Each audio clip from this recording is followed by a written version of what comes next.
The Bostonian is Matt Perrault. This is our city. The Book is Dave Sherapan. Pay him.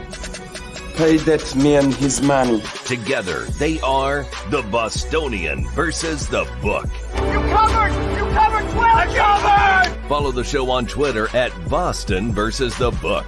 How do you like them apples? Bringing you the best insight on sports betting news, Matt and Dave's daily picks, and an entertaining and unfiltered dive into the sports betting industry. Here's Dave Sherapan and Matt Perrault. And here we go.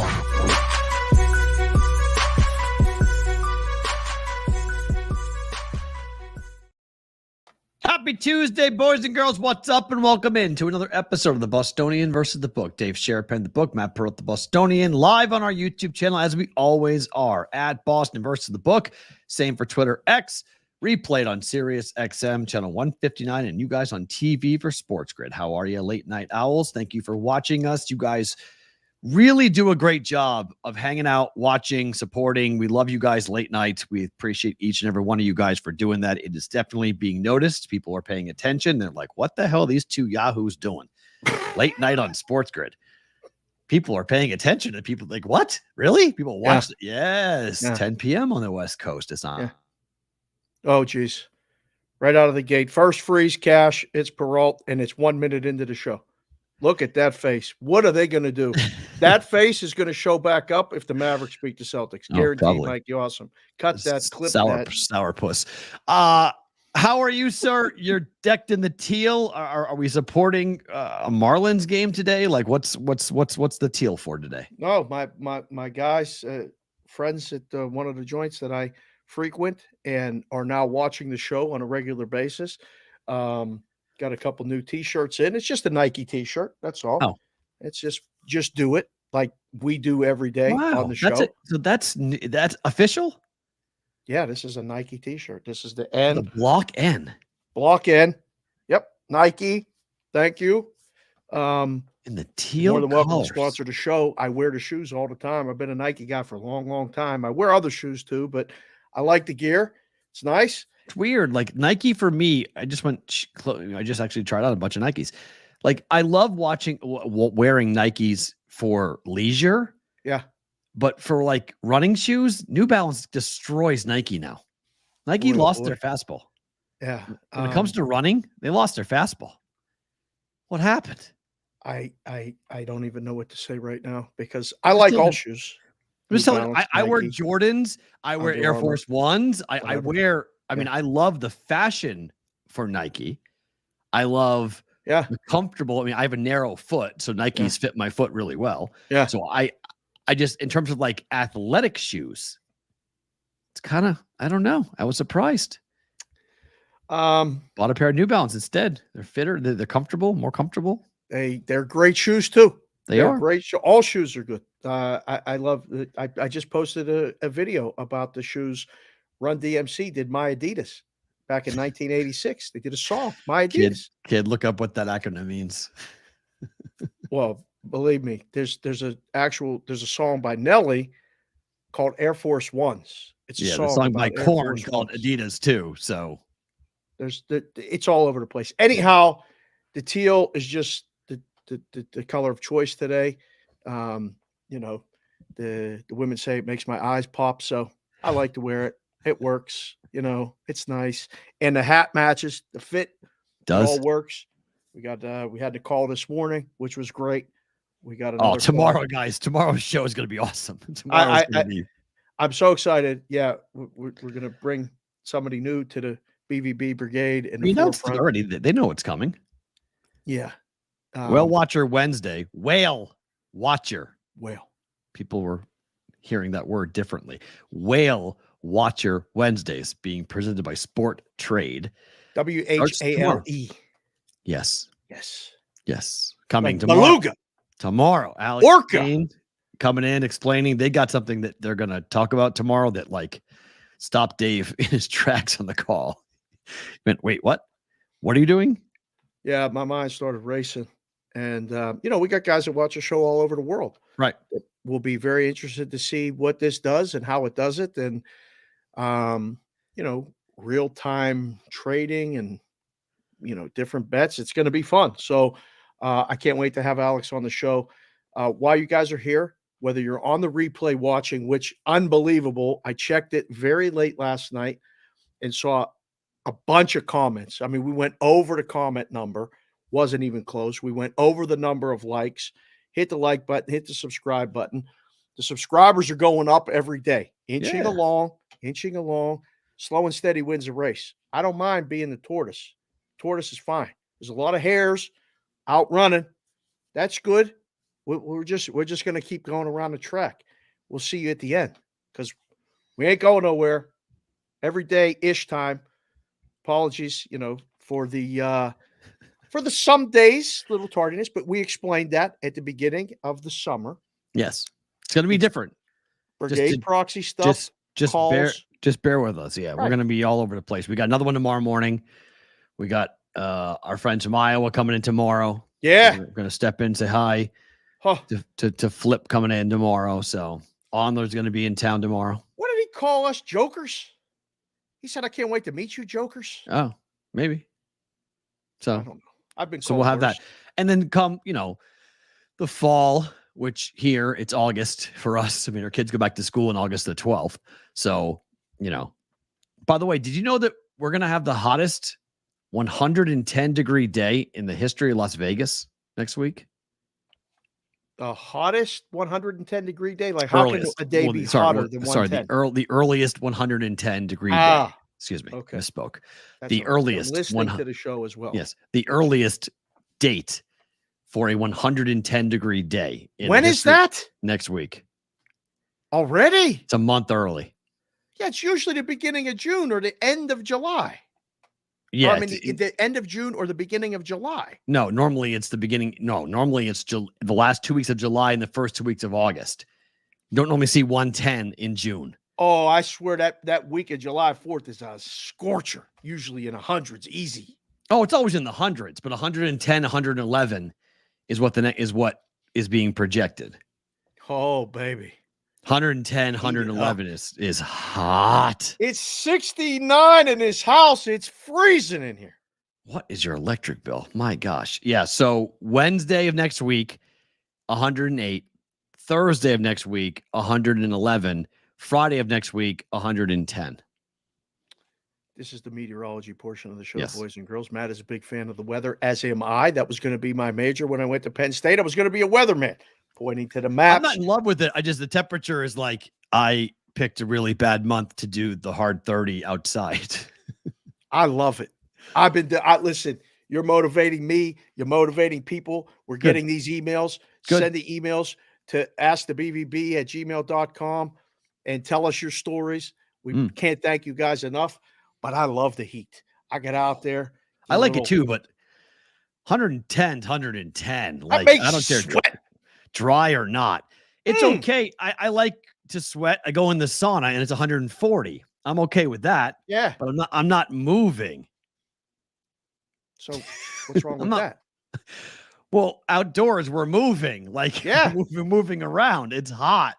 You sweat a lot more. So it's, oh boy, it's going to be hot here next week. So if you're coming to town, get ready. Big business, get ready. It's going to be a scorcher. He's coming. Business is from Texas. He's the least. He got to worry about nothing. He's used to the heat. It's them guys that come from Northeast, like coming your in neighborhood, back there, and But maybe that means that July will be cool. If June's going to be hot, maybe July's going to be cool. What are you talking about? It just gets hotter. July's hot. It ain't getting cooler. What are you talking about? I mean, like 105. Like, if the last 2 weeks of July, remember, I used to come here for those AAU tournaments. I used to sit there and go, how in the hell do you have an AC-less gym hosting an AAU tournament? Yeah, that would happen. Oh my, do you sweat? It was literally an oven. Like, kids were falling over, and I don't know. Because the thing that we talk about here in Vegas, we complain about the heat a lot, but Phoenix is hotter than we are. I lived there for 4 years. It's the hottest place on earth. 125 is not that uncommon in Phoenix. I told you when I first moved there, I had a convertible, and I put the top down in June, and I thought my ear was melting off at a red light. It was 118. My car said it was 127. Yeah, 125 is not uncommon in Phoenix. I was like, what did I do? And everyone around me, I was the only goof with the top down. But I was like, it's a sunny day. I'm going to put the top down on the way home from work. And I was at a red light, and I literally felt like my right ear was melting off of my head. Yeah. CBW, how about when the Garden didn't have hot water after the games? Oh, boy. Here we go. Forget about AC. How about when they shut the hot water off after the game? Oh, baby. Oh, my And, God. Red was like, kill that hot water. An old switch to kill the hot water, So you had that. All right. We start the show with another massive betting scandal. This is just we got to tell the people we got Fawkes coming in too, by the way. Yeah, Ben Fawkes will join us. That's true. Ben Fawkes will be on the program to help talking about this in about 10 minutes. We'll have Ben Fawkes coming in talking about this exact thing, so we can get into it and then continue with Ben. So here we are. For the first time since Pete Rose, Major League Baseball has banned somebody who is active in Major League Baseball from betting on games in Major League Baseball. This is not you're being suspended for gambling. This is somebody who actually bet on Major League Baseball. Yeah. MLB has permanently banned Padres infielder and your Pittsburgh Pirate infielder as well. Former Pirate. Yeah. Made his way back to San Diego, right? So Marcano is how you say his last name, but the first name I'm not even going to pronounce. Can you say Tupakita. Tupakita. Okay, sure. Determining that the infielder placed bets on Major League Baseball. This is what's going to get him in trouble. I'm not saying I'm not putting this up for funny, but this is what the lifetime ban. He bet $150,000 on baseball, on baseball in general. He bet $87,000 plus on Major League Baseball. Average bet size was about $378, not insignificant. Number of bets he made on Major League Baseball were 231. Number of bets he made on Pirate games, 25. And he won 4.3% of the bets, Dave. He won 4.3% of the bets. Well, we'll ask Ben this. The percentage of the bets won is irrelevant. It doesn't matter. Right. It's the big thing to me is that this is a 24-year-old kid that his life is done with his career. And that's his it. Baseball career is done. His life's baseball career is done. His baseball career is over. His life's not done, but his baseball career is done. Devoted. He made it to the major leagues. Yep. Worked his whole life to get there. Put in some parlays and done. I don't know if the gravity of the decision. He put in some parlays? Yeah. Okay. Well, I mean, the volume. A lot of parlays. Do you know your volume for the year just on your betting pros plays? You probably bet 10 times that amount. Let me tell you right now.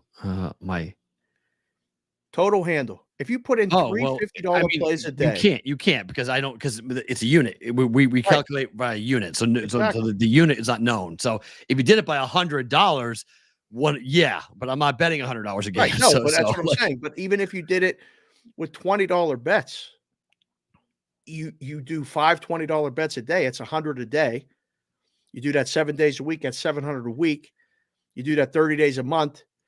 That's 20,000 or 7 times 30 is 210. Add 2 zeros. It's 21,000 a month. And all of a sudden, you're at 300,000, 260,000 I know. Year. But I mean, the average bet size is what I care about. He's betting over $300 a game. He's not betting an instinct. He's not betting $5. Well, because if he was betting $5, it's a less of an offense. Not according to Major League Baseball, it's not. But I think in terms of, for me, it is. He didn't place any wagers on Major League Baseball until after he had a season-ending injury last year. Right. Got hurt. Was bored. Bet on things he knew. And now his baseball career is over. 4 other players were also suspended for 1 year for betting. It wasn't just Marcano. He got the lifetime ban. He's the guy that's going to be known as the answer to the trivia question. who was the second player to ever be banned after Pete Rose was banned by baseball, or who was the first player to be banned for life. How many Pete Rose mentions will there be today in major media? Hundreds of thousands. A lot, right? Like major Yeah. news organizations are picking this story up. Well, it's the first time since. I mean, it's everywhere. I mean, I got it DM'd to me from family members who all morning. Sent the story to me all morning. They're like, "Did you see this? Did you see this?" ABC News. Yeah, we saw this. Yeah, I mean, this is what we do. So yeah, we're talking about it. It's lead story of the show today. That this is what happened. So nothing changes. Right? I mean, there's no fault, there's no blowback, nothing gets corrected, right? What needs to be corrected? Well, you're going to take out the sports book at Wrigley Field? Nope. I'm just asking in terms of how do they do it? Like, are there any types of repercussions, fallout from this happening? As far as the league?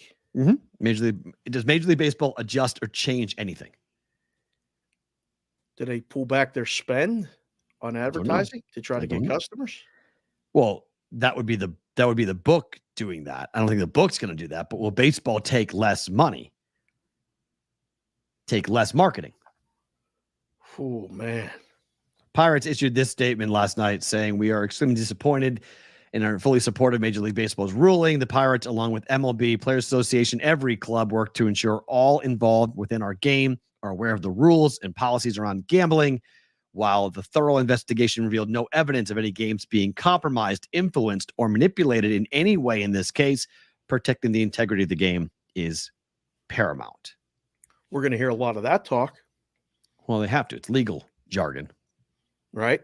The legalese got to get going big time with this. Ironically, the timing of this announcement coincides with Ippei and his plea today, working with an illegal bookmaker in baseball. Coincidence? I mean, this is interesting. No, I don't think it's coincidence. But what did that say? What was that message? Basically, in Major League Baseball, in Major League Baseball, every rule is posted. Oh yeah, no. There's no question. I've seen it. I've taken a picture of it. Mm-hmm. I saw it years ago when I was going in clubhouses every day in Pittsburgh. Both the visitors and the home clubhouses have it posted. That's a very good question, Jimmy Jack. My number one question is, why would a pro athlete bet through a legit book with your own credentials? Well, maybe they don't understand that, when they come to work and they see all of the advertising in the stadium, they walk by the book on their way into the clubhouse and they go, well, it's no big deal. I'm not betting much. I don't know. I'm not saying that they don't know the rule. I don't think the explicit, you got to go to the clubhouses, don't you, in spring training and talk to every person in that organization and say, if you do this, your career is over. That's how you do. I mean, you tell people don't speed, they speed anyway. I don't know. I don't know if just posting it is enough. Is it enough? No. I mean, Unfortunately, I think there are a lot of people who... Did you email Fawkes? He just emailed me and said, did you email? Tell him to check it again. I No. resent it just now because he didn't join us, so I thought he might have gotten it. So I sent it again just now. Okay. So he I didn't. just sent him a text that said, check your email again. Yeah. So, I'm curious. So Major League Baseball is going to have... I believe there's going to be some type of commission set up, or baseball is going to have to do something to show the fans that they are actively involved in this. And I don't mean by a third party. I mean, they're going to need to show that they have taken, I think all Major League Baseball and NFL, I think every major sports league is now going to be asked questions in the near future by Congress what are you doing to protect the integrity of the game? And it can't be just you've hired some integrity service to watch the betting lines. It's got to be more than that. I've offered my services repeatedly. I would be glad to help and do it. I want to do it because there has to be some sort of delineation. Somebody, despite having the highest credentials and the highest law degrees and whatever it is, they don't know the business. They don't even know what they're looking for sometimes. The regulators don't. The integrity service is doing what they need to do to maintain their business. There has to be somebody for the league, whatever league it is. We've already had Jonte Porter. Basketball had its own issues. College basketball, we talked about it in the spring. Everybody was wondering about Temple basketball and different things going on. NFL football last year had guys were injured, betting. There were guys that were betting for family members that had to be told you can't do it. Every league is being touched at some point by something. Does baseball have a higher obligation because of the past? No. Baseball just because it's like, no, I get the point though. Like the Black Sox scandal, clearly, you threw the World Series. You had to install a commissioner in baseball to get the integrity and the trust back into Major League Baseball. So Judge Landis became a thing.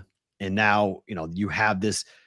He was supposed to have always been a neutral party. No longer. He works for the owners. So his, the commissioner's seat is always controlled by the guy who's paying his check. But I don't think baseball has a higher obligation. I think every sports league has an obligation because I think football handle is going to dwarf baseball handle anyway. So I care about how much money's being bet versus who has a worst history of games being fixed. Again, the amount of money is what it is. If there's any sort of, and with social media and a lot of people to, participate in the industry, there can't be any sort of thought that anything is not on the up and up. Well, I mean, it's a joke, but it's a good point, CBW. What happened in the Temple story? Where'd it go? Poof. Up. I don't poof. know. Google it. Just fairy dust.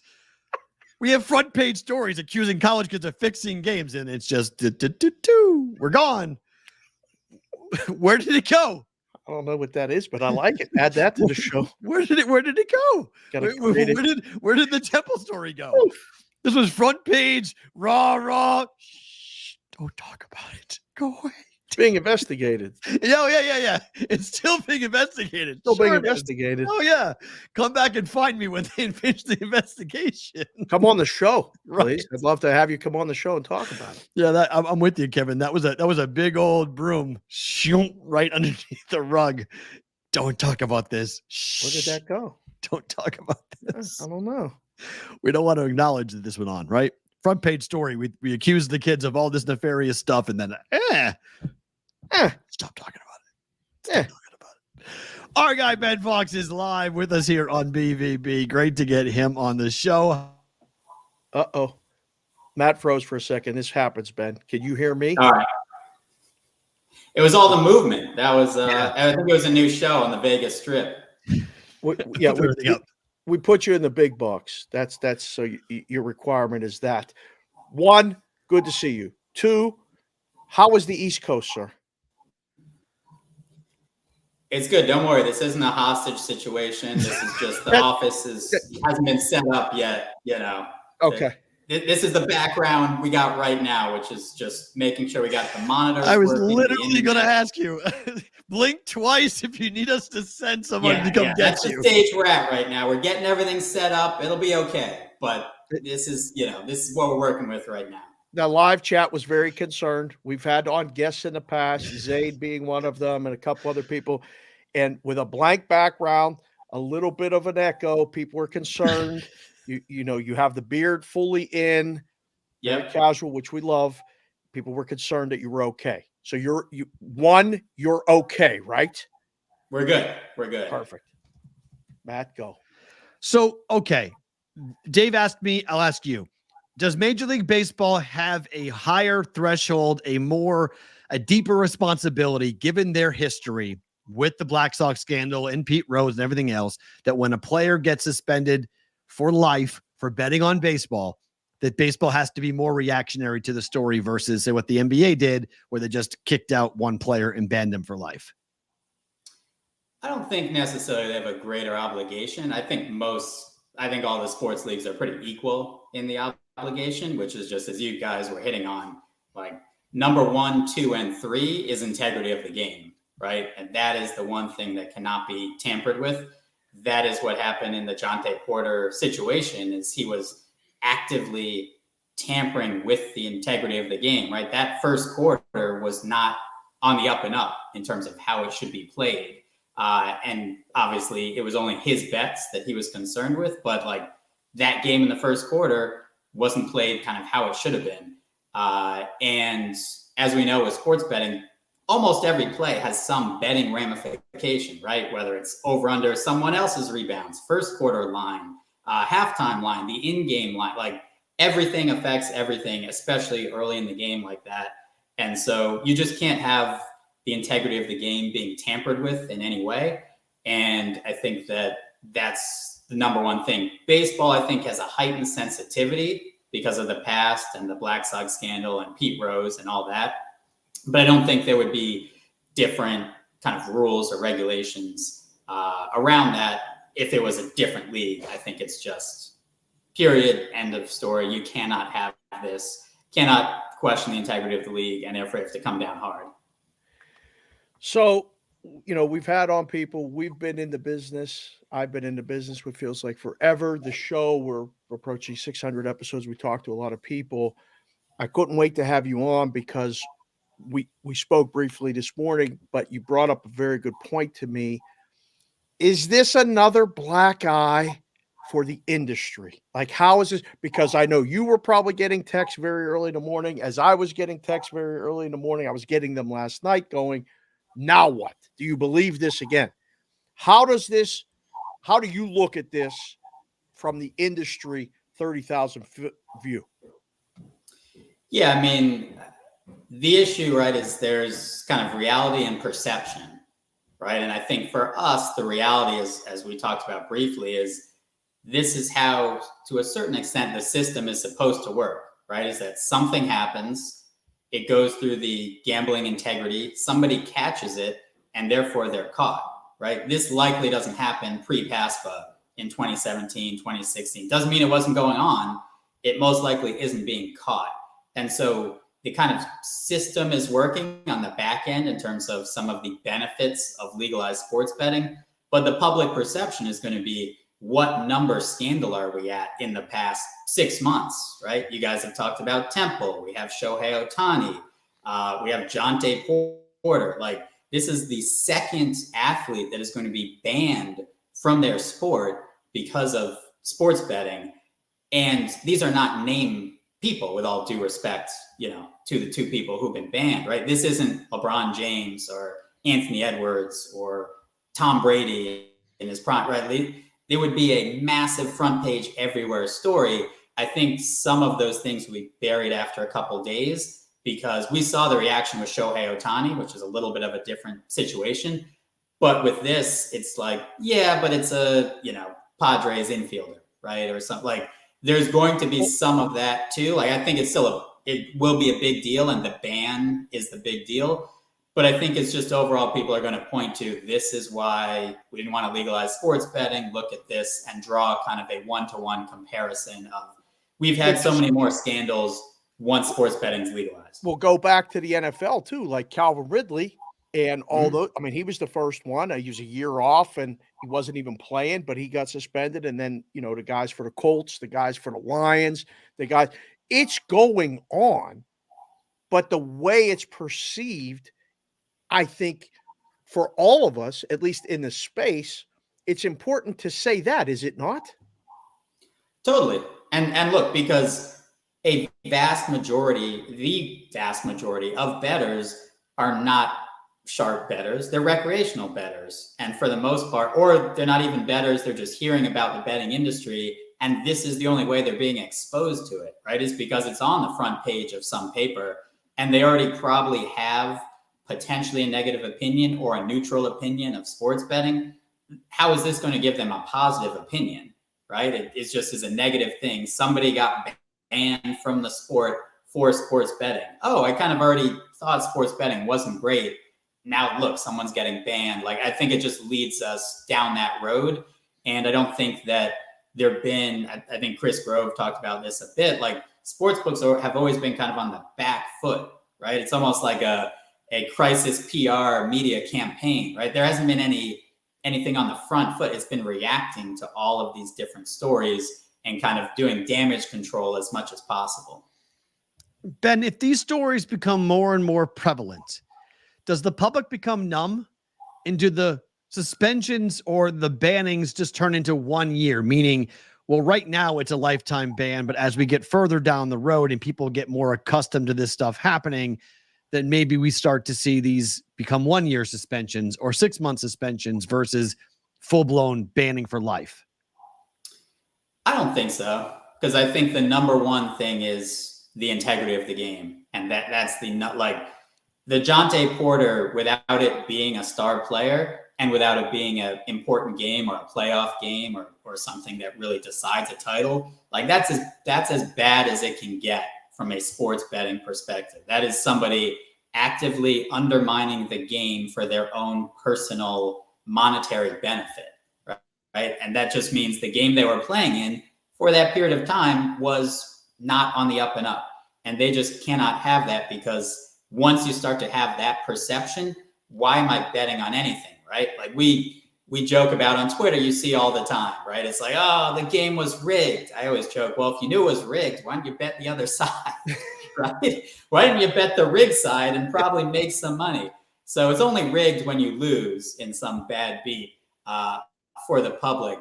But it is just, you have to have these games. You have to know that what you are betting on, you have as good a chance to win as the next guy. And it's based on your research and your analysis and who you talk to.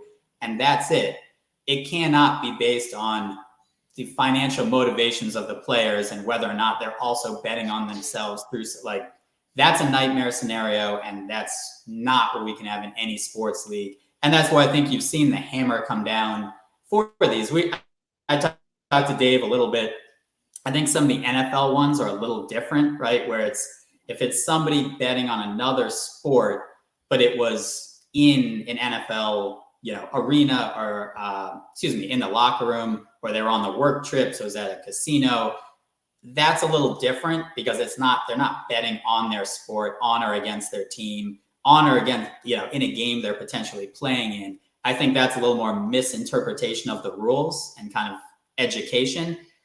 It should be very clear. Like, you cannot bet on a sport that you're playing in. It shouldn't be hard. There's no room for error here. Just don't do it. And I think for most people too, for the players, the finances shouldn't matter, right? You're making enough money. You're not going to make more than your salary, presumably, betting on sports in this one game or a couple of games. So therefore, you just shouldn't do it. It doesn't really make a lot of sense. Right. Is it, and you've been around now, the space. You were back at ESPN years ago. You came out to Vegas. You were around. What's that? I'm old. I got it. I got you. Right. No. We're all old. I'm older than you. That's fine. But I'm just saying, from your perspective, you've been on the media side. You've been in Vegas and around, VSiN and other books and all this other stuff. You talk to a lot of people. Is the obligation, in your opinion, on the books or the leagues to enforce all this stuff? Doesn't there have to be some sort of, we need someone, like P-Roll said it, we need somebody either in the middle talking to both sides about the dangers of this and saying, you got to figure this out? Or is it all on the books? Or is it all on the leagues? Whose job is it to enforce or provide this information? So I think the books are offering a product, right? I think they can educate the leagues a little bit, but ultimately it's between the leagues and the players, because the players, are employees and work for the league, right? Like that's the connection between the two. And I think that's what sometimes people miss a little bit as well, is they're working for the NFL. That's who's paying their paycheck, the owners, et cetera, right? There's certain things you give up for the right to get paid millions of dollars to play in that league. And one of those things is you can't bet on the league and you can't bet on other sports in certain places, right? It's the same thing at ESPN. There's a social media policy that's there. There's certain things you can't tweet about or put on social media because you work at ESPN. That's one of the things that you give up. You're entering into that agreement, right? It's like an employer-employee contract. And with professional athletes, that's part of the thing for getting paid all this money. There's certain things you can't do. You're not just a free citizen who can do whatever they want, whenever they want. And so I think a lot of people look at it, it's like, well, wait a second, I can bet on the NBA. This guy's in the NBA, can't bet on the NBA. That's ridiculous. But those are some of the restrictions that you have with being a professional athlete kind of in that league. That's what comes with the territory. Ben, do you think the public will care, or do they think, is it more of a story because the guy was horrible at betting? He won 4% of his bets. His average, he bet $300. He lost a lot of money, about $87,000 on Major League Baseball, 150,000 wagered on baseball in general.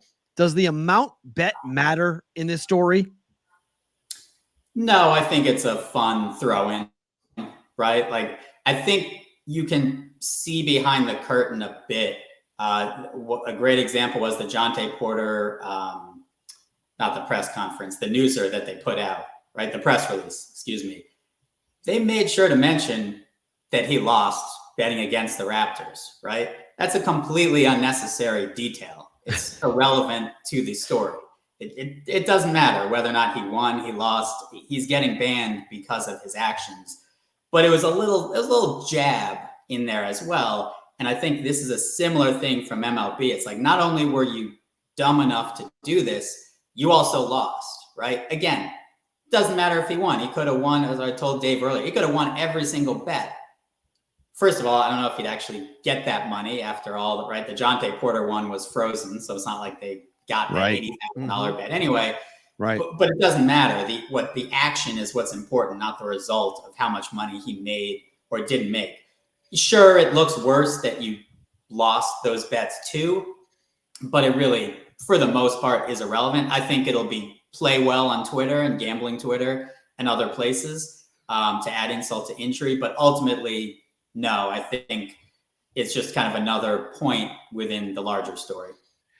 There's going to be people that argue that people have done a lot worse and continue to play their sport.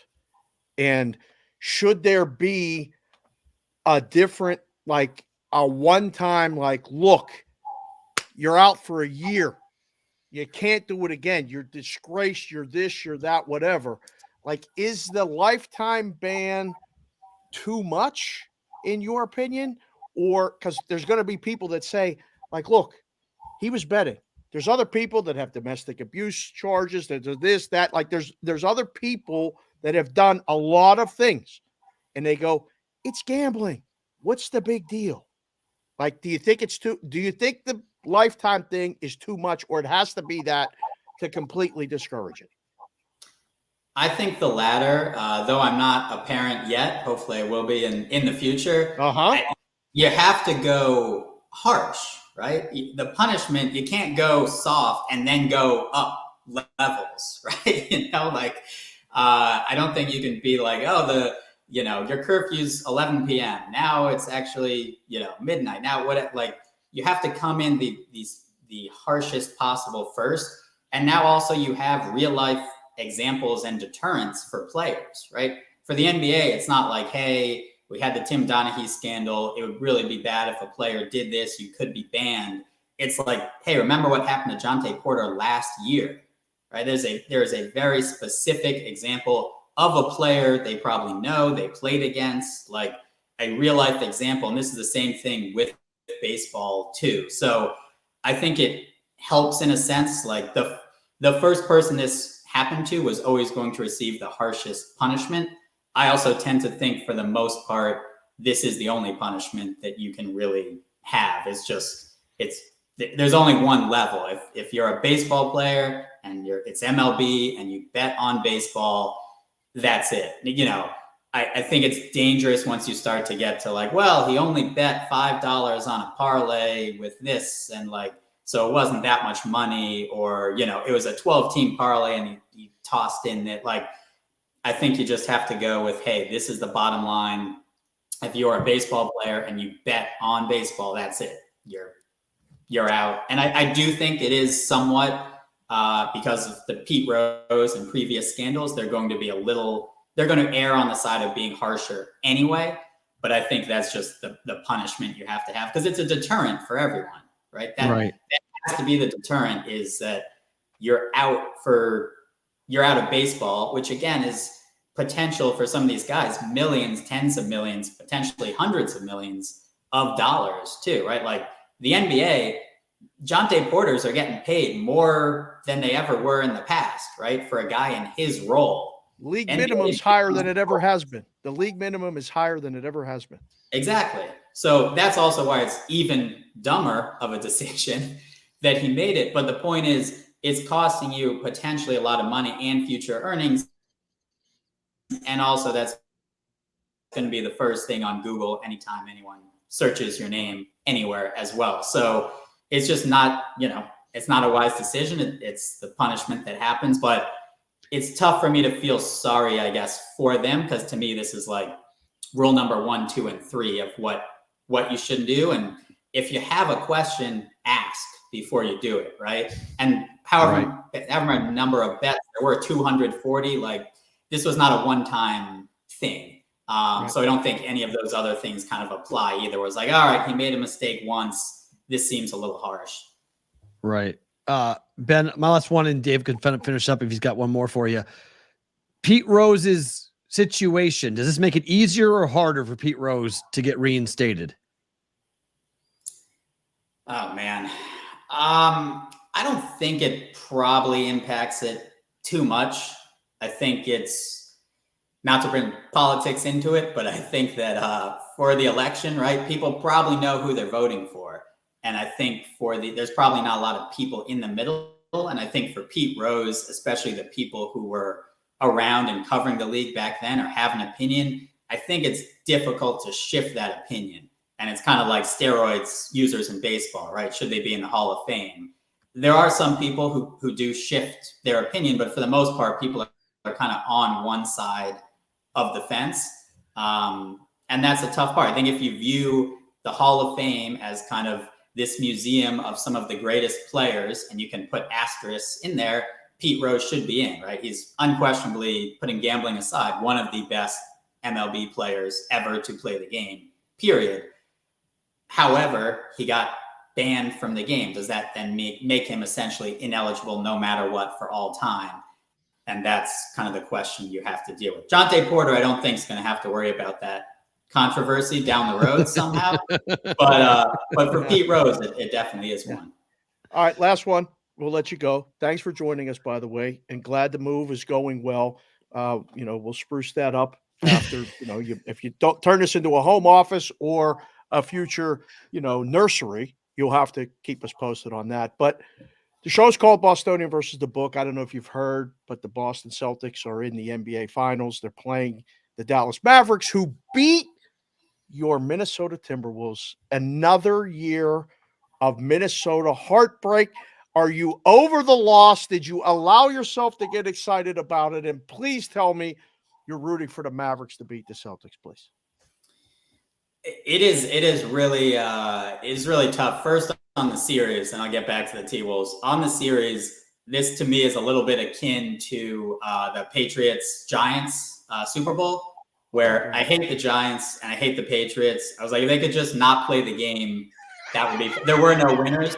So for me, Kyrie got his own thing with some of his past off-court transgressions. It's tough to root for him. I do like Luka, but yeah, it was tough, especially watching on the East Coast, it was just like Groundhog Day. It would be late at night. I'd be watching. It looked like the Timberwolves going to win. Then they would lose. I'd be upset, so I couldn't go to sleep. I'd get a bad night's sleep. And then 2 days later, we'd repeat the process in even worse fashion. Like game 2 was so much worse than game 1. Like that was the tough part is I think you just want to feel like you got beat fair and square, which they did, but you don't want to feel like you potentially were the better team. And it's just tough to feel like if they played well down the stretch, they could have won that series. Like the Nuggets, it was amazing.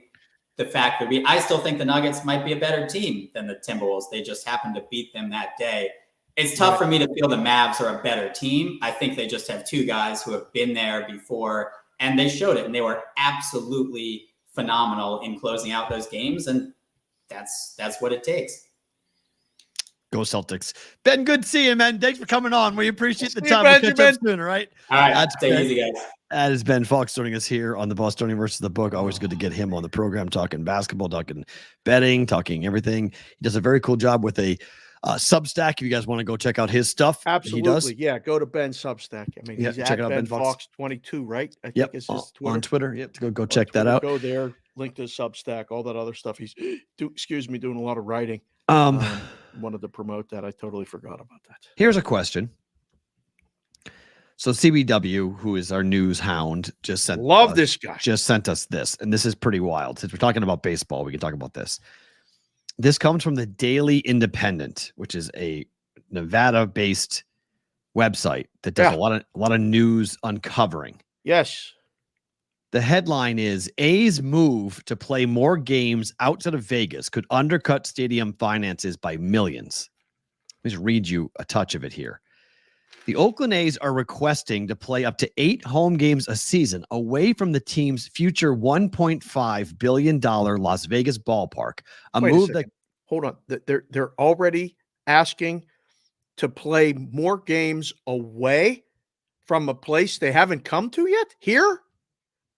Correct. Continue reading, sir. Go ahead. A move that could significantly undercut the financial projections presented last year when the team sought $380 million in public financing for the project. The request to play more than a half a dozen home games away from Las Vegas is contained within a 37-page proposed 30-year non-relocation agreement and is at least double the amount of negotiated neutral site home games agreed to by other Major League Baseball franchises in their non-relocation agreements. The Las Vegas Stadium Authority Board, which oversees the operations and the oversight of the Allegiant Stadium and the planned A's ballpark, is expected to vote on the agreement at its meeting for July the 18th.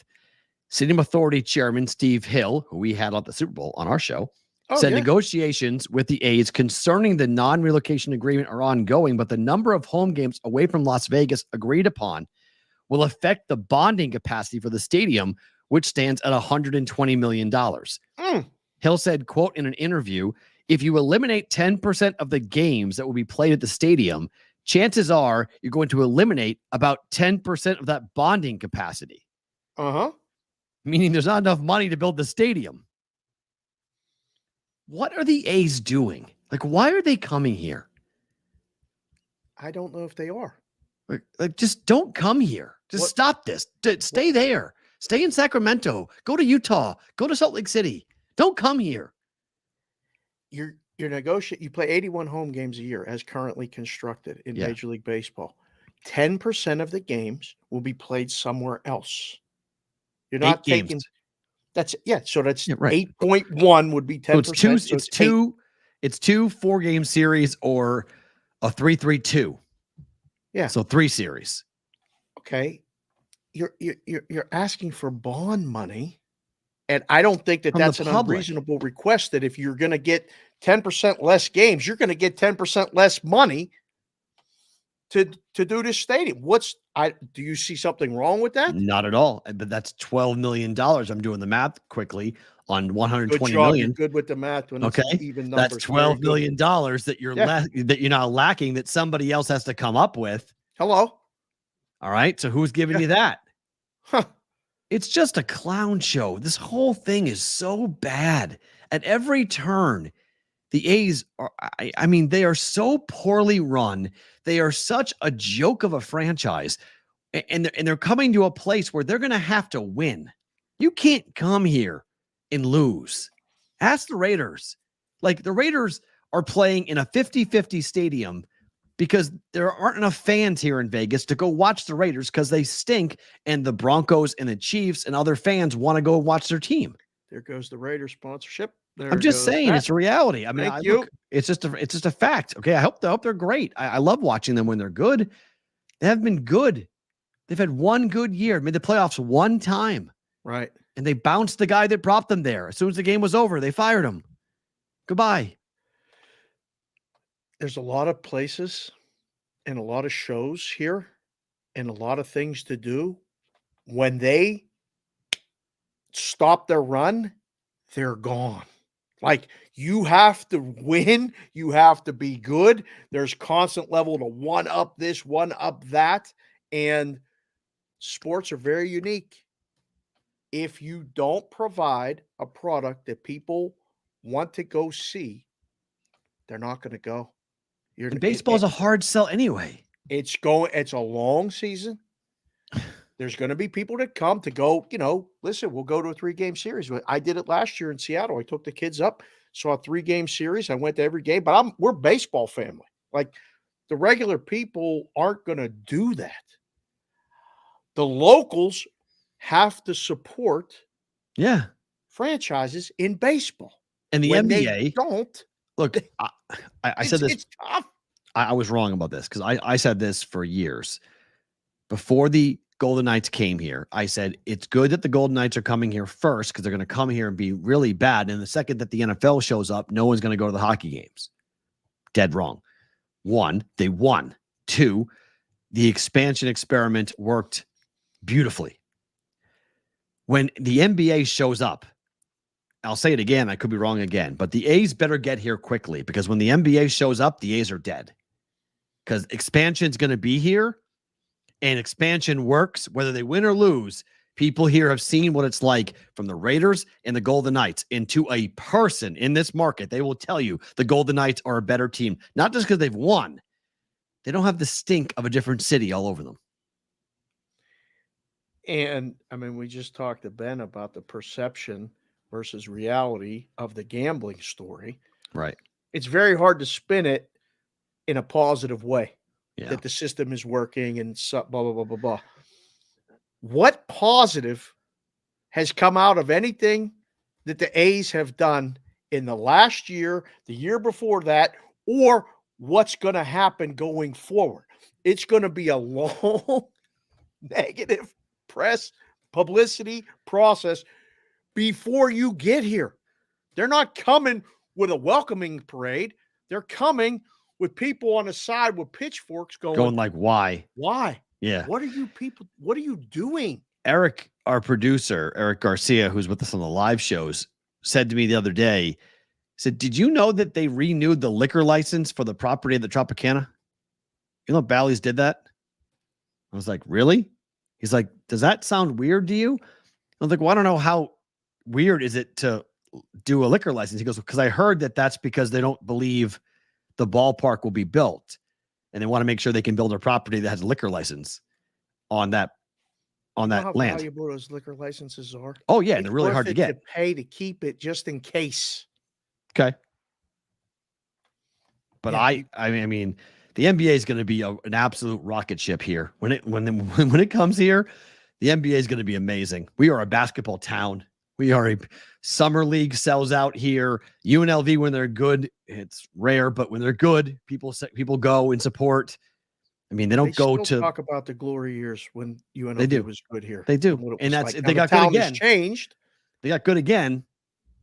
It could be right back to that level of people, wanting to be a part of the game, wanting to go. And the games are fun. Thomas and Max on a bad place to go to a game. It's a little bit on the pricier side for my taste, but it's not bad. I mean, it's still high level D1. It's expensive to go to games. Period. Any sport. You take a family of 4 or more. I mean, you have to make it a point to save for it, but I don't know. It's not. I'm just trying because I love baseball, and it would be awesome to have a major league team here. We have a minor league team here. I love going to the games. My kids love going to the games. Ballpark's great.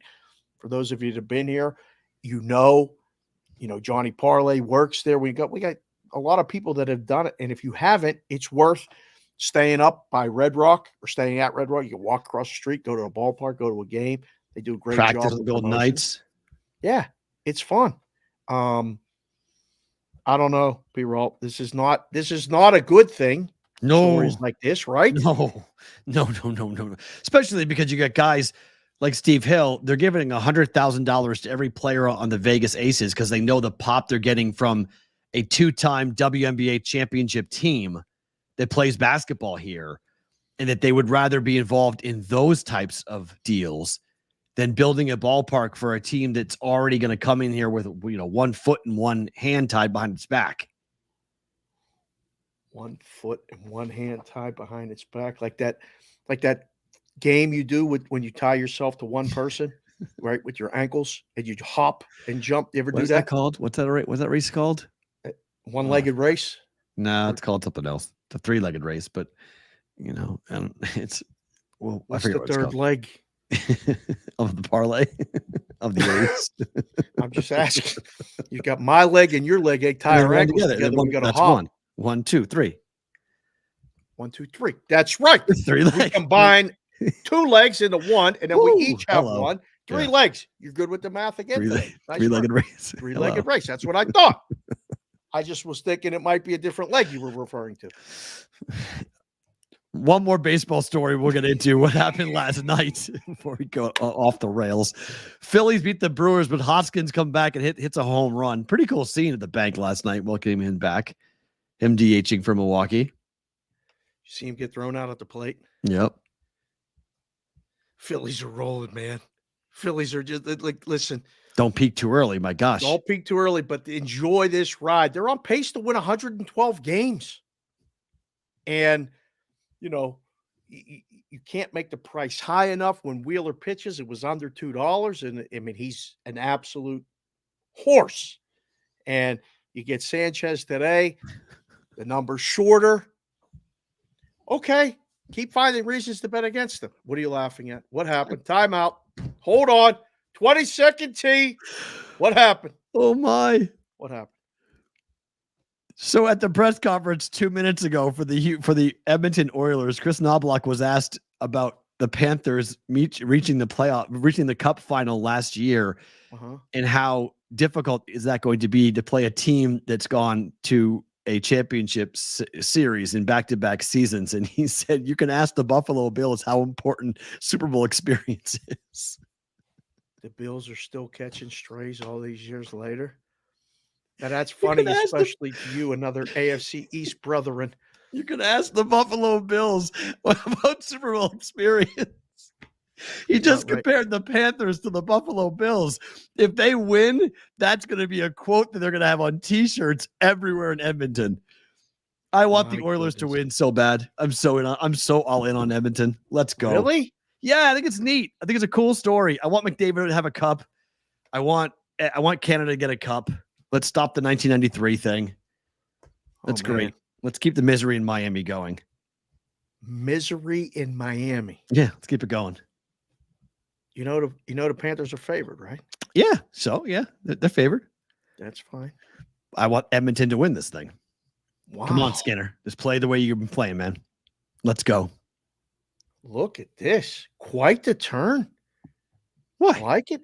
Why is there a turn? No, it's not. You were against the Panthers last year. They beat the Bruins. And, I understand. And what happened in the finals? All right, Vegas beat them. The Panthers lost to Vegas. This happened. So They're beat up. They're healthy.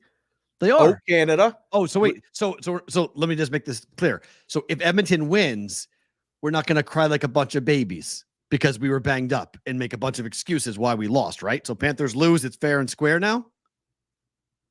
It's 100%. They're as healthy as they've been. Just want to be clear, because all Panther fans, that's all they say. We were tired. We were banged up. We had no shot. What do you want us to do? Vegas played to the West. It was easier. They were right. We weren't. Blah, blah. Excuse. If they lose this time, What's the excuse? I don't think there is an excuse. Good, They've got a perfect. better I mean, unless the power plays are called Oh, differently. right. Yeah. Then it's going to be, of course. Win it for Bonvie. Look at that. You guys that were at the live show in Chicago, you got to meet Bonvie. Yes. And, you know, he's a lifelong Edmonton Oiler guy.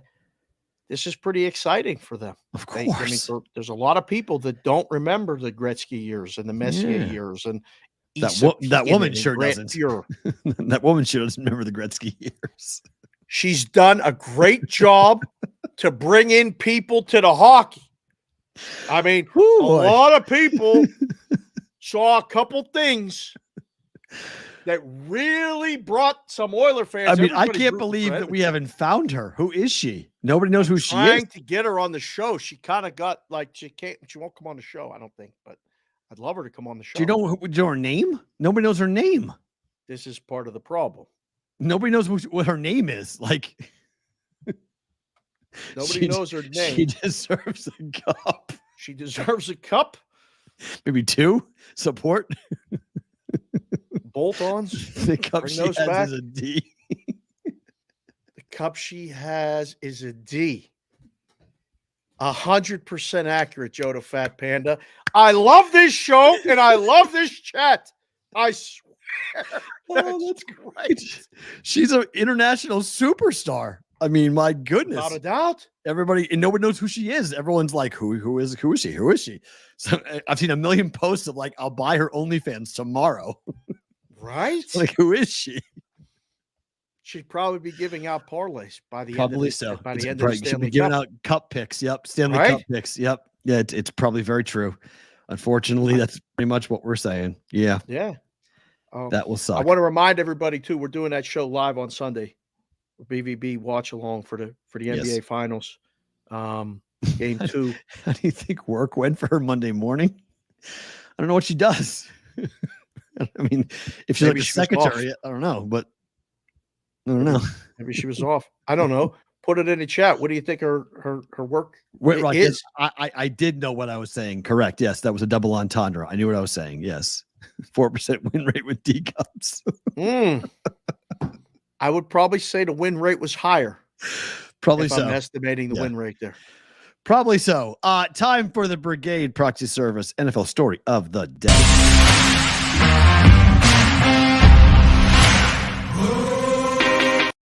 We got kind of 2 of these right now, but if you guys want to be part of the Brigade Proxy Service, we'll be with the Onlers tomorrow here in Vegas. They're going to be here. They're going to sign up for the Brigade. Looking forward to working with them again after being with them last year. Now with them again here, it's easy. You're going to send us a text message at 702-570-8255 or our website, thebvbshow.com to be a part of it. Why? Well, Circa is giving away $16 million. Guaranteed prizes, $6 million for Circa Survivor. That's a 5-pick contest. Or Circa Survivor. Pick one winner every week. Survive and advance. $10 million guaranteed. There is no point spread there. And there is no rake to be taken out of any of these contests. All the money goes right back into the contest pool to be won, well, hopefully, by you. The Brigade Proxy NFL Story of the Day. Let me answer a quick question though. We've got a question via the email and I got it via the DMs. You can get 10 survivors. You can get 5 millions. That's the max. Now you can get 1. We've had people come and buy 1 survivor and go all in with that. Yep. Every entry is $1,000 that you pay Circa. You pay the Brigade Proxy Service. We'll put your picks in every week. There's a deadline. There's 1 deadline. There's 1 fee. We just go forward with all of that.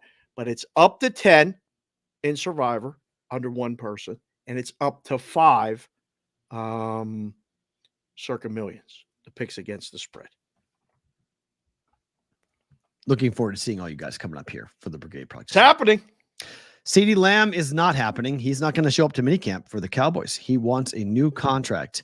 I only bring this up because these stories, I know I'm in the month of June when I see stories like this. Because do you actually care if CeeDee Lamb shows up to camp or not? Like from a booking or betting perspective? I can tell you that I don't, and anyone in a room anywhere unless you tell me. Like this was when I was in a room and then we would do a show on Thursday or something. And you would say, hey, CeeDee Lamb. And I'd be like, hey guys, did you know? And nobody in the room would know. Like, no, it's not a big deal. Heath, we look forward to seeing you here in Vegas, my friend. Can't wait to see Heath. Send a text message. We look forward to that, to working with you this football season. Look, I don't know. This is one of those stories where it's just like, oh gosh, it's June. Like we're going to do mini camp holdouts. Like, oh gosh, can we get to like September, please? Like quickly. Well, please so get there quickly. Does this help or hurt the case to eliminate the mini camps? It hurts. Well, it helps the case to kill it, but it creates more talking points. It gets people to talk about it more. People are more inclined, I think, to talk about it because, it's. Oh, hold on. Snap your fingers. Take a deep breath. Pause. P-roll is frozen. Looking down. They'll take something with that one. Bam. He's back.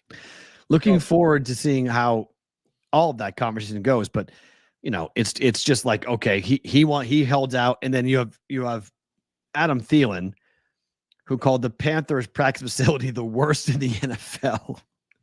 Now, this is in relation to them actually updating and, spending some money now on the overall practice facilities. But when you're asked, we probably have the NFL's worst facilities. I don't think anybody would argue that. Speaking to the Charlotte Observer, Adam Thielen speaking yesterday, I think we're a little bit behind as far as facilities, he said. They're going to make some adjustments. They're going to increase it, make it, they're going to update it a little bit, I guess, what they're going to say. Remember, they were going to build that gigantic practice facility in South Carolina before it finally got scrapped. South Carolina? They're in Charlotte, are they not? It's like Vegas and it's like Council Bluffs in Omaha or Charlotte's very close to the border. It's easy to get there. Yep. Covey, our resident South Carolina person, pulled out of the deal. He did. I didn't even mean to even wear it. This could be confused with Carolina blue. See? 5 minutes. 6 minutes from South Carolina. Thank you, Joe the Fat Panda. I appreciate that. That's the geography portion of the show. That's good to know. So in the NFL's most recent, you don't want your guys saying it publicly? No. Like why? Like at some point, if you're playing on the team and all of this, like if the reporter asks you a question like that, you go, you know what? I don't know. I'm not going to comment on that. Yeah. So the question was asked because they're going to renovate Bank of America Stadium. They're going to look to put the city would pay $650 million. And then the club would invest about $688 million to go ahead and update this stadium because it's pretty old. I mean, it needs to be updated. It's, these are the markets because they're smaller. They're not small, but they're smaller that the NFL could say, hey, either you build a new stadium or update the stadium or remove the team to a market that wants the team. So this is more like, you better do it.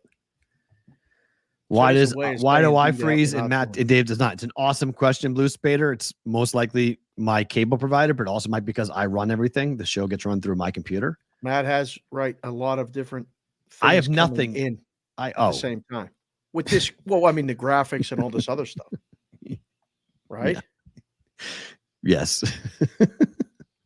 I just have my odd screen up and I have you. Right. That's all I have. I have nothing up but the show. That's all I have is up, and occasionally Twitter that on my phone or up on the screen. But mostly it's because it's been happening with my TV from time to time. So it's something to do with my cable provider. We'll figure it out at some point. I've had them come out 3 times, but it's time to come out again. So we got to make sure we don't freeze on Whale Watcher Wednesday. That's true. Tomorrow. Well, Watcher Wednesday brought to you by Sport Trade coming up tomorrow. Yeah. All right. Here's a question. This is one of the craziest stories that I have seen in a really long time. I got to put the dark glasses on. A Minnesota juror reported that somebody dropped a bag of $120,000 in cash on her doorstep if she promised to acquit a massive fraud case in which these people, not nice people, were accused of stealing more than $40 million from a program during COVID that was meant to feed children. $40 million to feed underprivileged children. $120 million showed up on her door. She took the money and gave the money to the judge. Would you, if you were in that situation, Dave, would you have done that? Ooh. 120,000 not traceable cash. So a bag shows up. A bag shows up on her doorstep. Was there a note? There had to have been, because she had to vote to acquit them. So yes. Right. So, well, the way I read the whole article, they dropped it off with her father-in-law or something. 23 said, years old. She's 23 years old. She said the woman left it with her father-in-law on Sunday with a message that she'd get another bag of cash if she voted to acquit. So we're giving you 120 now. We'll give you another 120 when we're done. So the options are take the money, vote to acquit. Yep. What if you vote to acquit and you're the only one that votes Hung jury. to acquit? Hung jury. Well, I mean, yeah. So you're going to take the bag, even if you disagree with what you now sit and listen to the case, and you go, all right, I can't flip to the other side, but they're all right. I do need to. So, like, if the case gets decided incorrectly for their favor, Dave's Daily Pigs, after she votes that way, they kill her. Whoa, we've gone from pandemic theft to murder. Okay. So, right, like that's a guy who's been in the law enforcement space and know these other things. Like, that's the danger, right, of taking the money. Yeah, as someone said, take the money and you'll never sleep well again.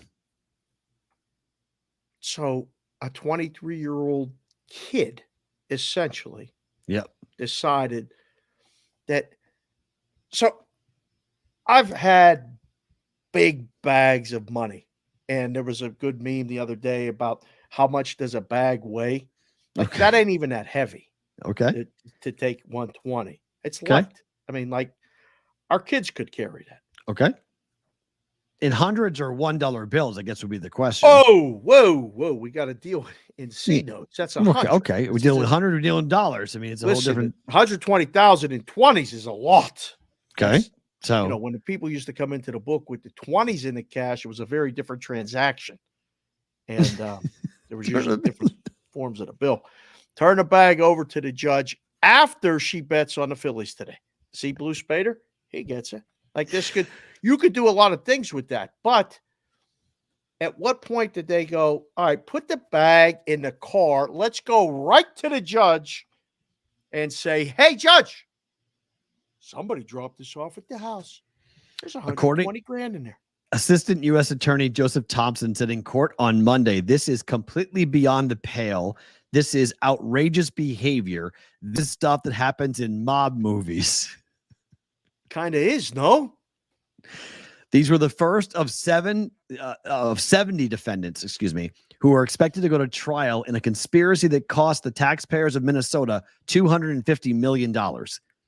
18 others pled guilty, and authorities have recovered about $50 million in one of the nation's largest pandemic-related fraud cases.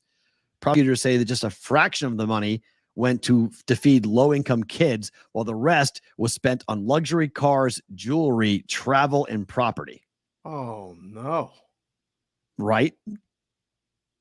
They didn't even, they used the money for stupid stuff? Oh, yeah. They just rich. They got themselves rich. Yes, it sounds like a movie script. Absolutely, Joseph. 100%. Yeah, it's a good point. They should give her a finder's fee for being honest. I would be all about that. Yeah, they should give her a check for $10K for saying thank you for doing that. Absolutely. I'm down with that. I would think so. And I mean, to be perfectly honest, after what Dave's Daily Pick said, you might have to get her protection.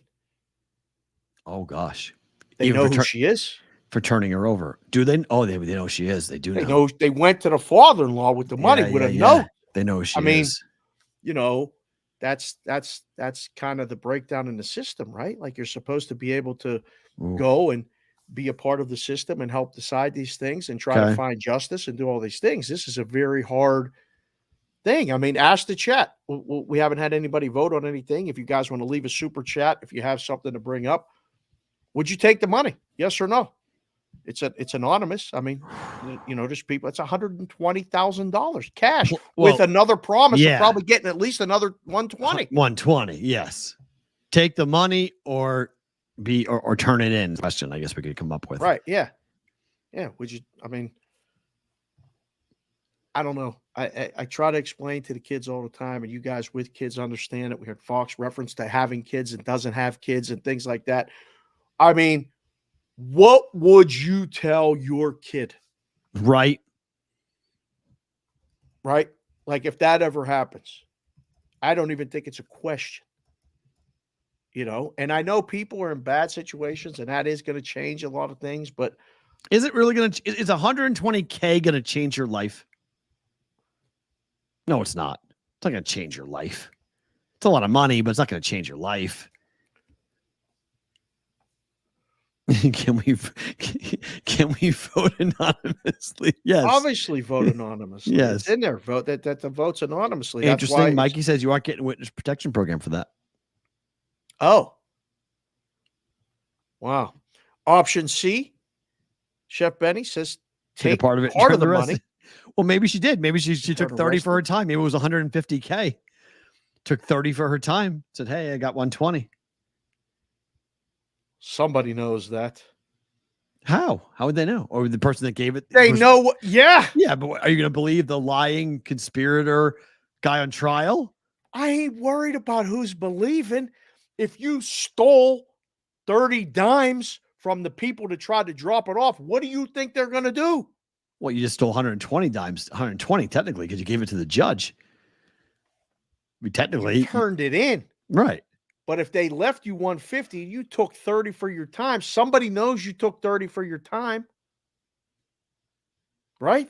True. I mean, your honesty and integrity is with you and whatever else above you. Right. Exactly. The man upstairs. Well, you live every day like you're like I worked in a casino. Everything's on camera. Oh, yeah. I said, I would turn it in. I would absolutely turn it in. But I would turn it in with I would want to, I don't know what, I would want the people to pay more than just going to jail for this. I think $120,000 and you turn it in. The problem is you're what everyone's saying in the chat is correct. You will never be able to not look behind your shoulder all the time. You'll be watching your back for the rest of your life if you took the money. If not from the people who gave it to you, from the authorities, the police coming and taking it, and then you're part of they would throw the book at you for jury tampering. That goes to the heart of our entire judicial system. They're going to put you behind bars forever for doing that. Oh, forever. The ramifications are so long-term for everything. It's a lot to think about. She's 23. She's 23 years old. That's crazy. She's young. Got a lot of life left. I wonder why they picked her. Probably thought she was the most vulnerable. Maybe she's her dad, her grandmother's sick. Maybe somebody needs help in some form or fashion. That money will help them save someone's life. Then maybe she could be bought. But yeah, it's a good point. Or maybe they bribed them all. Maybe they bribed them all. She was the only one that turned it in. I mean, technically, you would have to assume that, right? As the judge, if one person was propositioned, they all were propositioned. If you know where one. Oh, man. I don't know. It gets so hard and so convoluted as far as the long-term ramifications. I mean, you're right. A lot of people watching the show, 120 would change your life. It would change. It would clean up a lot of things, but long-term, no. Yeah, 2 years. So it would give you a 2-year run of then you're right back to where you were. Maybe pay off student loans, but pay off a lot of things. Yeah. We'll see. You think they asked for more money? I don't know. Probably not.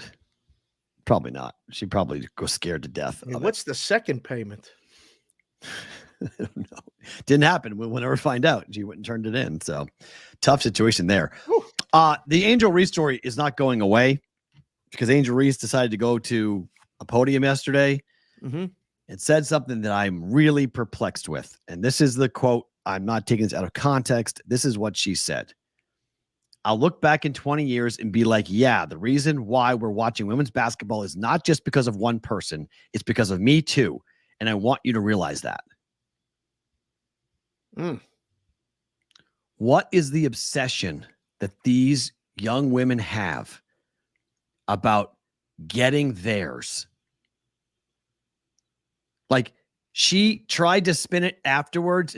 So before you come at me on social media and say that we're cherry picking comments, her second comment was worse than her first one because she said there's a lot of people who have been in this league for a long time that should have gotten their comeuppance, if you will. They should have been given the respect or the acknowledgement long before this, which goes right back to my conversation yesterday about the pettiness that is going on inside these locker rooms. I can't figure it out for the life of me. Like, why are you saying these things publicly? Like, this is an unforced error of the highest degree. No one's making her say these things. She's choosing to say these things. I don't understand. Yeah. At some point, you listen to older veteran players talk about the new league and the salaries and the this and the that. And some guys accept it. I played at a different era. It was a different time. Some people are recognized. Some people are left with, I wish I would have had this. I didn't. I blazed of course. The ground. Ask I the football everything. players, the guys who have their brains destroyed, and they're like, Right. You guys get all this protection and like practice time limitations on contact and better helmet construction. I mean, her second quote was, a lot of us have done so much for this game, and there are so many other players in this league that have deserved this for a really long time. Like, that doesn't make it any better that everyone is jealous because Caitlin Clark has brought all this attention and eyeballs and attendance to the WNBA. And they're going, there's a lot more. Did you see the numbers? Yeah. With numbers? With Clark and without, it's pretty bad. It's a drastic difference. Drastic. Yes. And it's going to be drastic. The Midwest, people just can't get this through their heads. People in the Midwest really like Caitlin Clark a lot. They really like her. Big Ten country really likes her a lot. They want to support her. Indiana, Illinois, Iowa, they want to support Caitlin Clark. They're not there for Angel Reese. They're not there for the W, for that matter. They're not even there for the league. And I know that pisses them off because they're like, we've been here for so. You have, but you've been an also ran.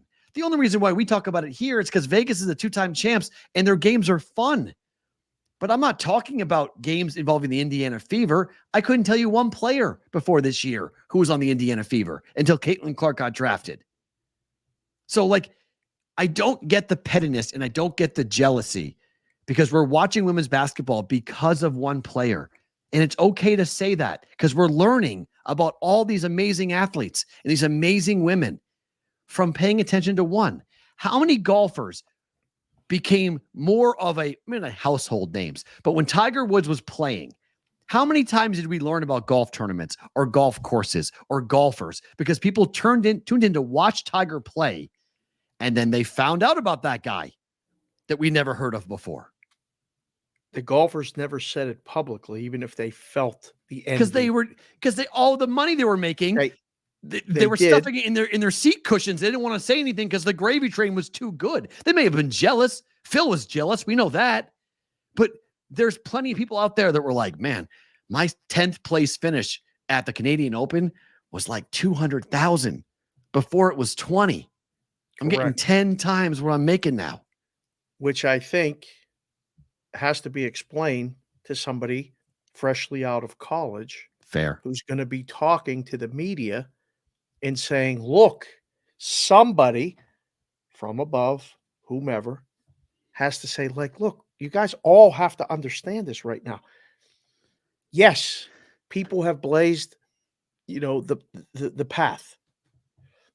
This is all, what's that saying? A rising tide raises all boats. Correct. It's not like Caitlyn's out there going like, I'm the GOAT, like I'm the greatest. Like she's not talking trash. She's getting decked and no one's helping her. She's by herself and people are like, is anyone supporting you? Is anyone standing up for you? Is this just all going to be Caitlin Clark? You're on an island? Because if I'm Caitlin Clark, I might just go, hey, that 3-on-3 basketball league they're starting for women, I'm going to go play in that. And I'm going to take my audience with me. Have fun, guys. Go back to where you were before. What does she need this for?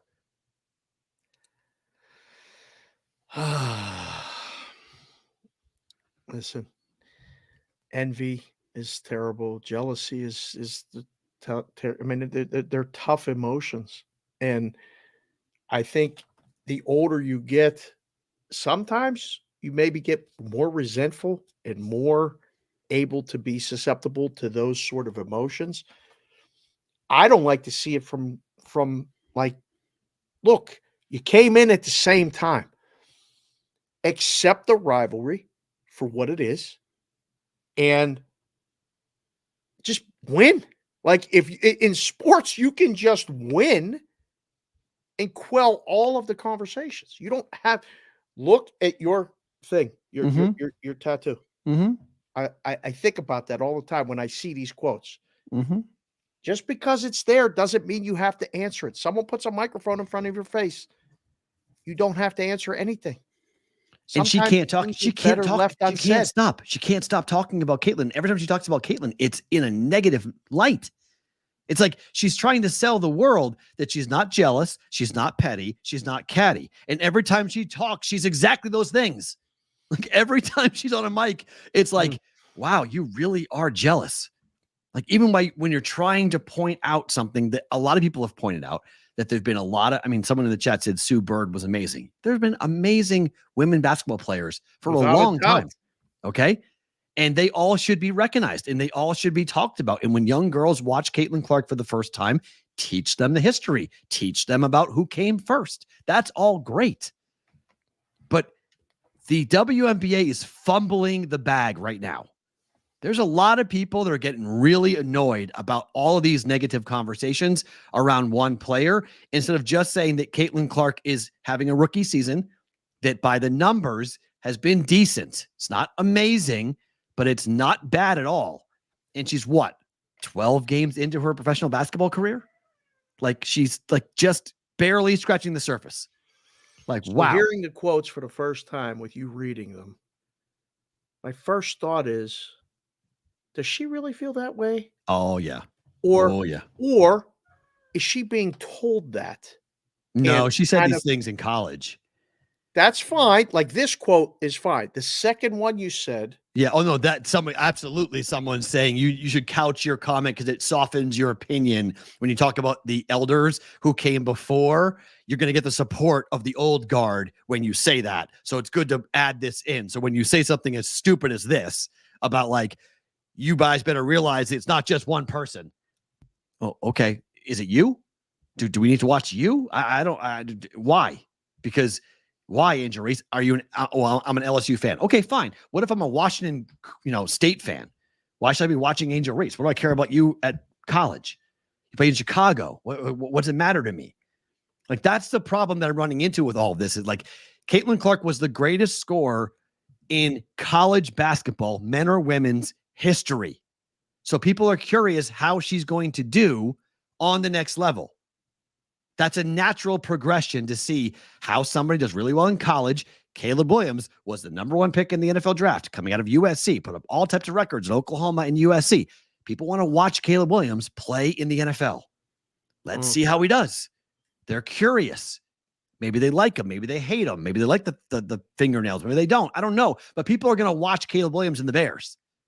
And I don't hear like Joe Montana getting upset, being like, A lot of people played that spot before you did, Caleb. It's just weird.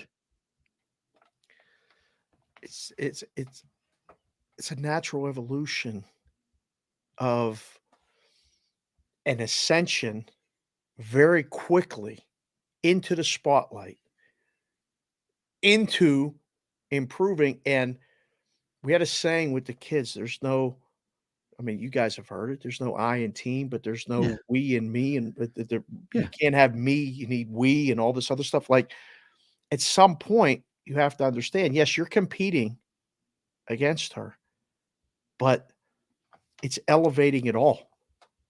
You don't, I don't know what's the positive about the negative discussions. Isn't it bad enough that she gets run? Yeah. I mean, it's almost like she believes that by talking and trying to point out that she's special, it's kind of like what my daughter once said. If you tell people you're cool, you're not cool. Yeah. Like if you tell people I'm great, you're not great. Right. Like if you start talking about I'm going to be the reason why people watch women's basketball, no, you're not. Like, no, you're not. Like it's not going to happen.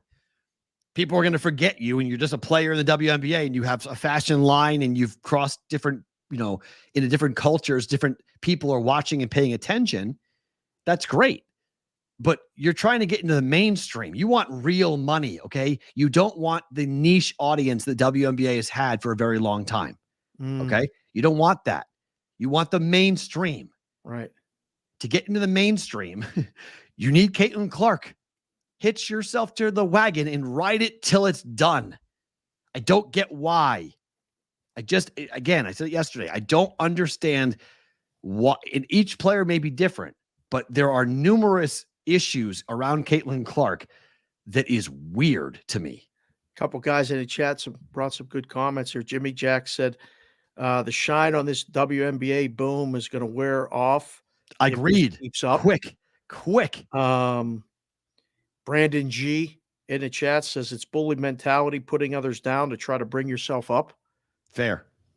Insecurity mentality too.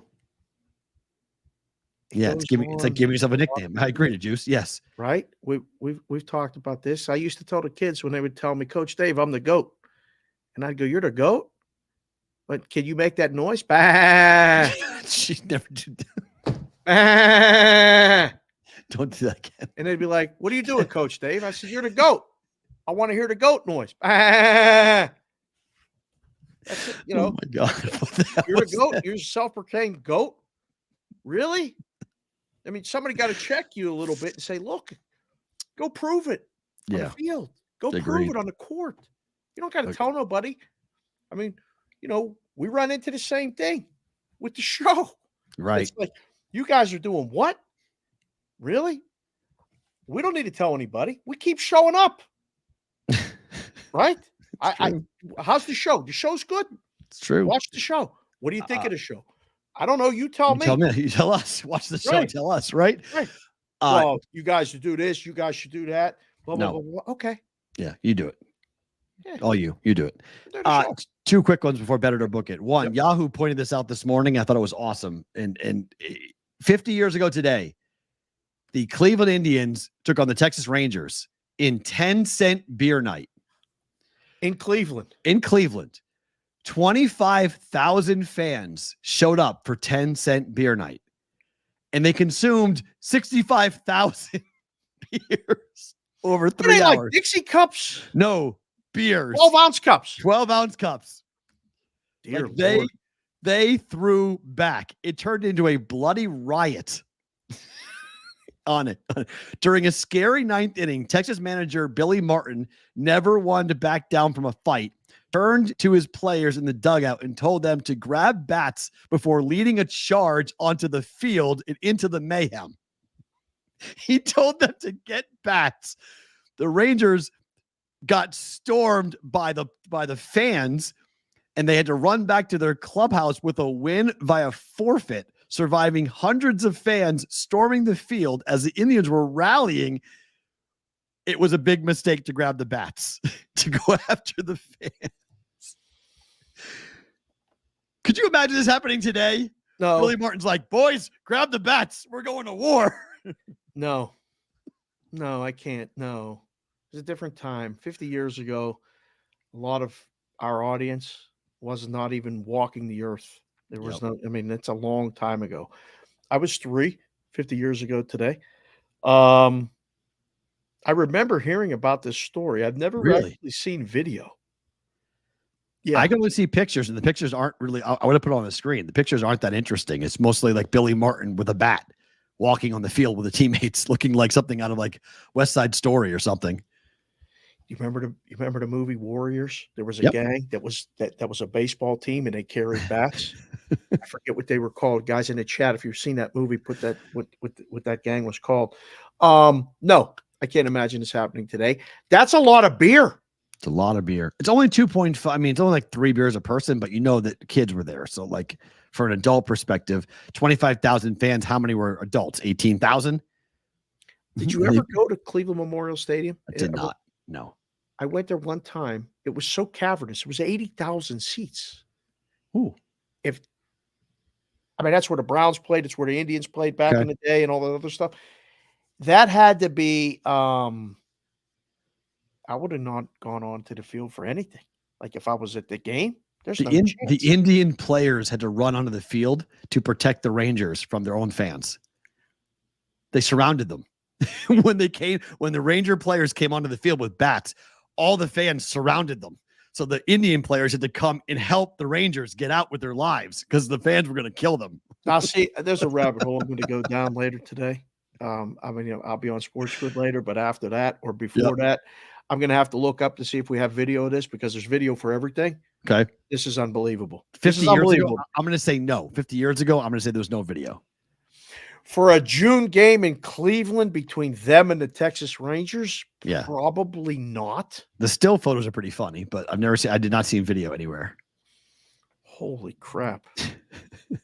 Because what started it was Billy Martin, when he was talked about a skirmish that happened a couple of games before, he said they don't have enough fans there to worry about it. So the fans were already pissed off at Billy Martin for what he said about them. So he poked the bear, and then they all got drunk, and then they came after and then they came after Billy Martin and the Rangers. It's baseball, bro. There's baseball. I mean, Billy knew what he was doing. Billy knew what he was doing. Cleveland catching strays 50 years. 10-cent killer beer night. Yep, that's basically what it was. So 50 years ago today. That was according to the chat, there's a 30 for 30 on this. Some bad footage, but there is footage of this happening. Well, I remember disco night in Chicago. I've seen that video. That didn't go well either. I knew this. I worked. The guy who was the sales manager of my national radio network was the guy who orchestrated that entire night. Oh, for real? The disco demolition night in Chicago? Yep.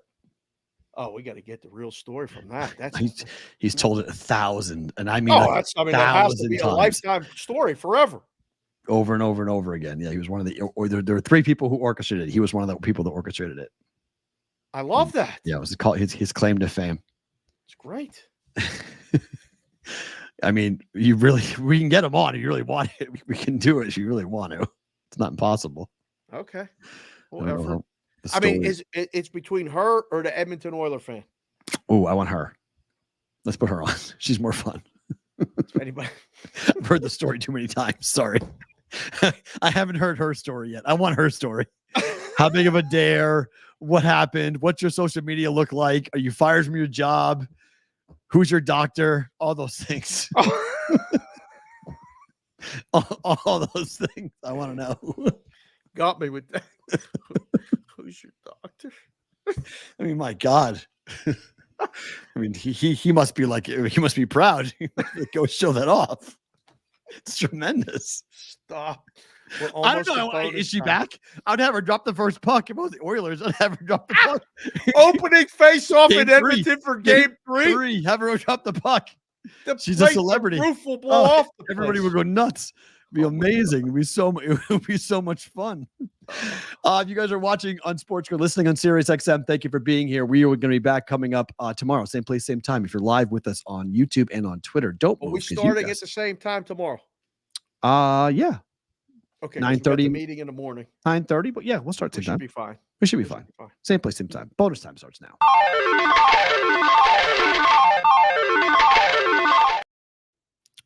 Ceremonial puck drop, hands free. Addison, genius. That's tremendous. That's tremendous. That's just what he did. Oh, I'm serious. I mean, like, I can't believe no one has found her yet. I can't give it. ESPN hasn't found her yet. I mean, it's literally everywhere. It's the number one story in hockey Twitter. On and ask. We can come on and ask. I mean, what do you mean? They're going to ask what? Come on. What? ESPN's done TMZ before. They can ask. What did you do that for? Well, I was excited. Who was taping it? Did they know? Was that a stunt? All that. Oh, man. It's really fun. It's a good story. It's a good story. Congratulations. Brought Seriously. hockey to the people. I can tell you that. There's a lot of people that are going, wait, do all hockey fans do this? No. They don't look like that either. So, no. Has anyone ever done that to you? Yeah. Like in a public forum like that? Yeah. I told you. I mean, here it happened with the girl showing me her ass. While you were doing the show. On the air live. Yeah. Doing that national radio. She ripped her pants down. She gave me a full butt. She was naked, butt pressed against the glass. That was an interesting thing on the air. That was fun. I will never forget that woman that did it to me at the Gold Nugget. I was behind the counter. She started asking a couple questions. I mean, she asked me who I liked because she wanted to put a parlay in. Okay. And I kind of told her. And she said, well, what do you think of these? Jesus. And I just kind of looked around like, there's 100 cameras on this counter right now. Everything you are. Nope. They don't care. I said, that's a hell of a two-teamer. And she looked at me and giggled and asked what time I was done with work. So I guess we talk about this now. I guess there's a Florida Panther fan who sits on the glass who flashes from time to time. Oh. So there's been this juxtaposition of her versus her. Oh. Panthers versus Oilers saying who wins. So that's been kicking around a little bit. But if you were making lines on which fan base would have been the first to go viral. Oh, Florida, without a doubt. 100%. Yes. Miami, Fort Lauderdale, or Edmonton, it would have been a huge favorite that it would have been Florida. But I didn't 100%. know about this woman on the glass. Whatever. Wow. Uncle Buck on Twitter. Go check. He's a Boston hockey guy. He retweeted the video of the two of them. Oh. He found them both. He said, "You're welcome, everybody." Go look at them both. Time for Bet It or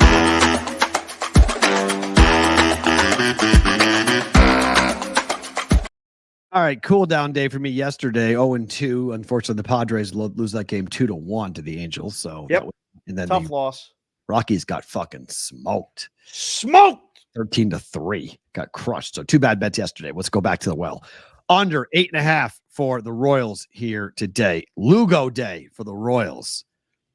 I like Lugo to hold. I think the Royals against Cleveland could win the game outright, but it's on the road. Guardians are good at home. They're 20-7. Tristan McKenzie going for the Cleveland Guardians under 8.5. Better to book it. Bet it. It's 8 everywhere. Oh, okay. There's no more 8.5. It's gone. Market is now 8 with the overjuiced. Okay. So if you take under 8 right now, it's even money. So, you could push on the 8, but it's not that bad to be on an even number and have to worry about that. So I like it. I just need McKenzie not to get destroyed by the Royals offense. And he's not been great last couple of starts, but Lugo has been on the road. Lugo's stupid good. Royals team total over. The game potentially not a bad bet. Them over, and the game could still go on. They're 6-1 win. You're good, something like that. Lugo has a 0.86 ERA on the road this year. He's been great. Not good. He's been great. 0.86. So that's why the number has come. It's a big series. Sure. First place series, right? First place on the line. Yep. Another reason why I like the under. Yeah. Yeah. Because both these teams are going to be geared up for this. Yeah. I think it's a good series, good game. Red Sox and the Braves under 8.5 for Boston at home. And the Braves. Fried Crawford. Wow. What's the total? 8.5. Yep. No longer 8.5. It's 8. Okay. No more So- 8.5s in the market. 2 more good numbers.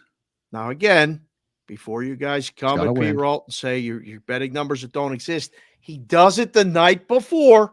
These all existed. These all existed. Trust me. They all existed. This is not a typo. It's a half a point. It's a half a run. It It's existed. a half a run, which is gigantic if it Can be. falls around the number. So, good bet. You beat the line move. That's one thing. You got to still win the bet.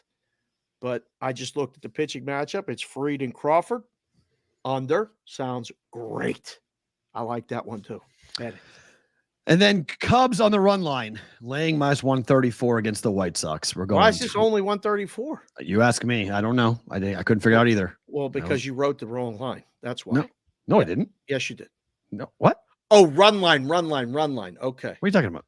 Run I line. thought you said money line. It's No, minus run. 300. Yeah, run line. Holy crap. What's the run line? Current run line. It's 2.5 at ESPN bet now. They just said, screw it. We're not even going to have 1.5 available. It's 2.5 now. I got 1.5 at minus 134 last night. Yeah, well, that's good because it's minus 150. I still bet it. Yeah. I don't like going over 125. So once I cross over 125, just keep going. What's the difference? At some point, yeah, maybe there's a price resistance, but I said it to Ranieri last night. I'll say it to you now. As the book, like you go into work and you're like, I got to root for the White Sox again.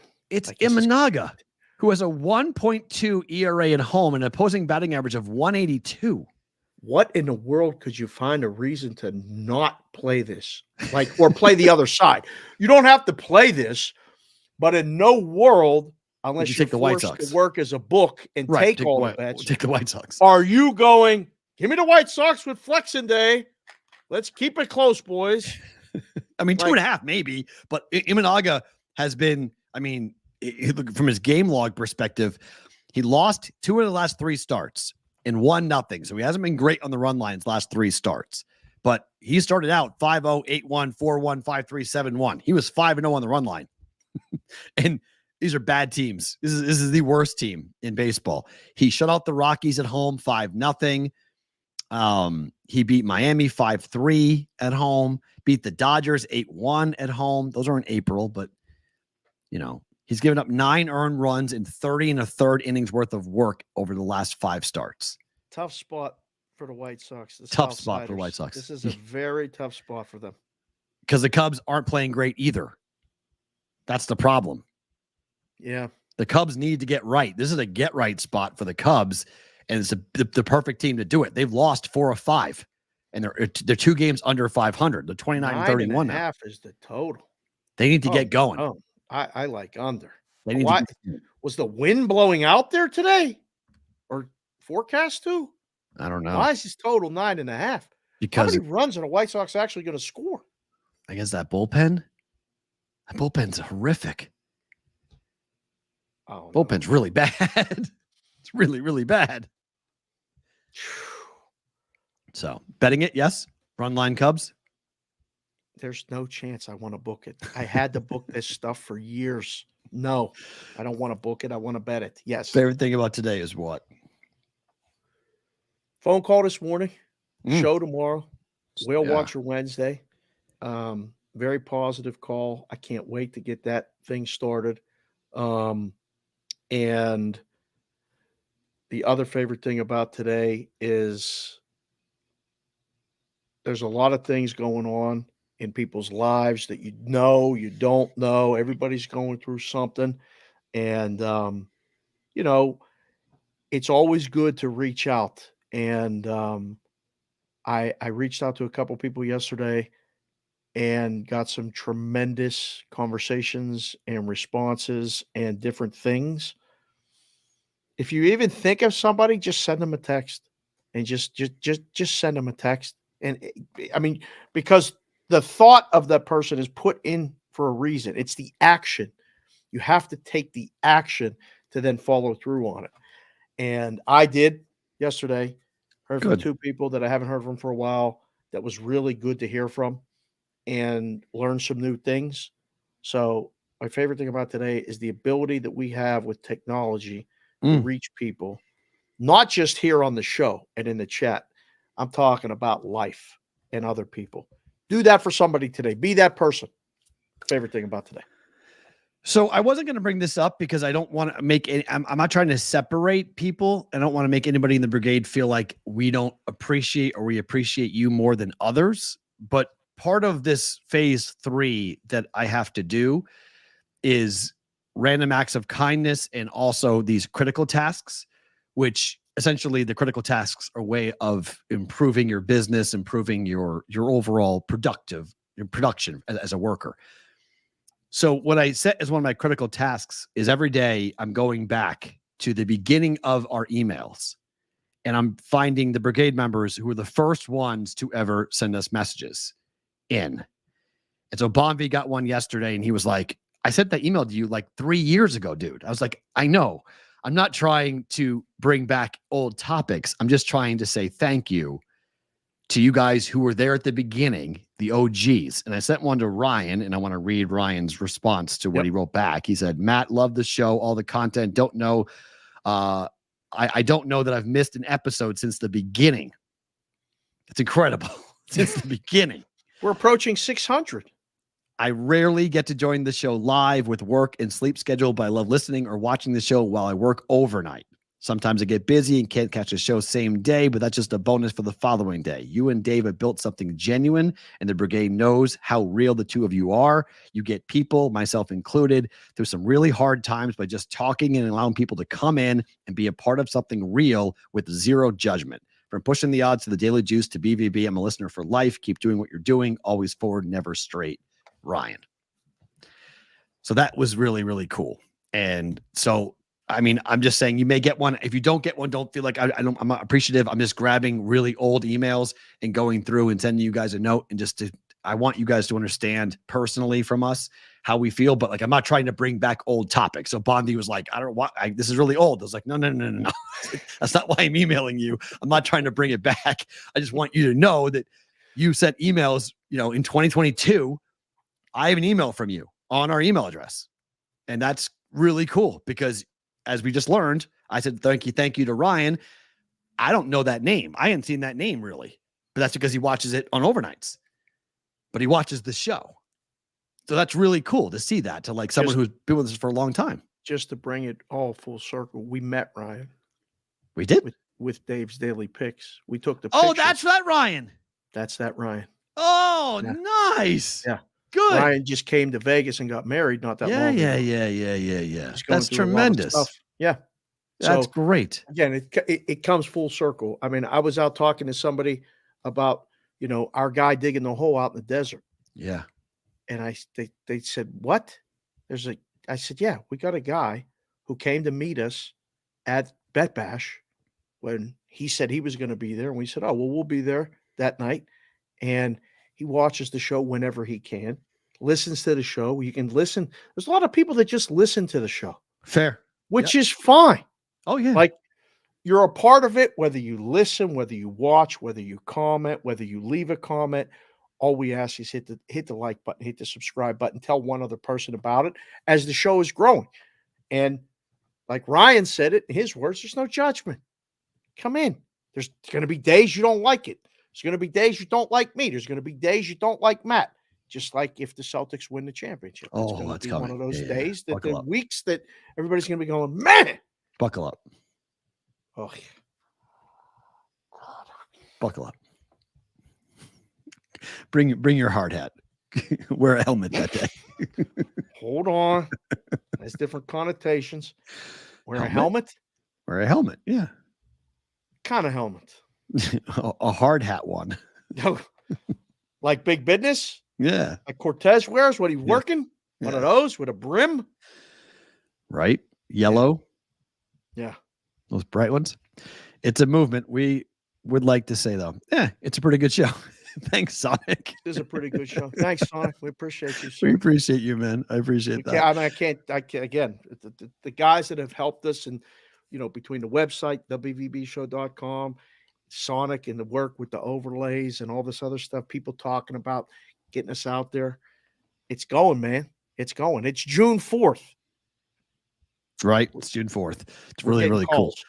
Whale Watcher Wednesday tomorrow. Be here. Alex Kane joining us. We're fired up to start a brand new segment. It's going to go on from now all the way to the end of football season. We can't wait to get rolling. We got a lot of really cool things to tell you about. If you guys are in states of Colorado, Iowa, and New Jersey, or adjacent states to either of those 3 states, tomorrow's going to be fun. You guys are going to learn a lot about. Buckle up tomorrow for sure. He's Dave. I'm Matt. Back tomorrow for a Wednesday's BVB. Shamu. Big whale.